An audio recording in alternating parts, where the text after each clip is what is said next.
BNP নেতৃত্বাধীন জোটের নবগঠিত ৫০ সদস্যের মন্ত্রিসভার মধ্যে ৪১ জনই নতুন দায়িত্ব পেলেন। সরকার প্রধান তারেক রহমান সহ অনেকেই প্রথমবারের মতো সংসদ সদস্য নির্বাচিত হয়েছেন, আর টেকনোক্র্যাট মন্ত্রী প্রতিমন্ত্রী হয়েছেন ৩ জন। তারুণ্যে ভরপুর এই নতুন মন্ত্রিসভার বিশ্লেষণ জানাচ্ছেন আরাফাত সিদ্দিকী।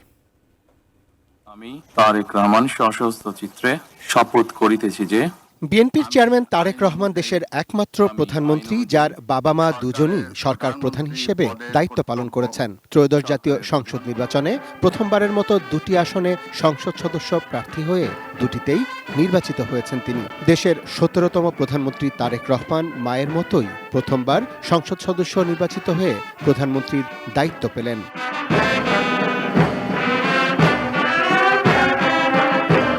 প্রধানমন্ত্রী তারেক রহমানের ৫০ সদস্যের মন্ত্রিসভার মাত্র ৯ জন আগেও তাঁর মায়ের মন্ত্রিসভায় দায়িত্ব পালন করেছেন। তারা হলেন বিএনপির মহাসচিব মির্জা ফখরুল ইসলাম আলমগীর, আমির খসরু মাহমুদ চৌধুরী, সালাউদ্দিন আহমেদ, ইকবাল হাসান মাহমুদ টুকু, অবসরপ্রাপ্ত মেজর হাফিজউদ্দিন আহমেদ, কাজী শাহ মোফাজ্জল হোসেন কায়কোবাদ, নিতাই রায়চৌধুরী, আনম এহসানুল হক মিলন এবং আসাদুল হাবিব দুলু।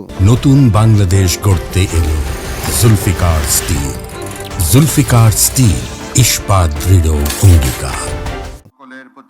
এর আগে মন্ত্রিসভায় না থাকলেও সংসদ সদস্য কিংবা সিটি কর্পোরেশনের মেয়রের দায়িত্ব পালনকারীদের মধ্যে নতুন মন্ত্রীর দায়িত্ব পেয়েছেন রাজশাহীর সাবেক মেয়র মিজানুর রহমান মিনু, সিলেটের সাবেক মেয়র আরিফুল হক চৌধুরী, বিএনপির যুগ্ম মহাসচিব শহীদউদ্দিন চৌধুরী এনি, সর্দার সাখাওয়াত হোসেন বকুল, জহিরুদ্দিন স্বপন এবং জাকারিয়া তাহের।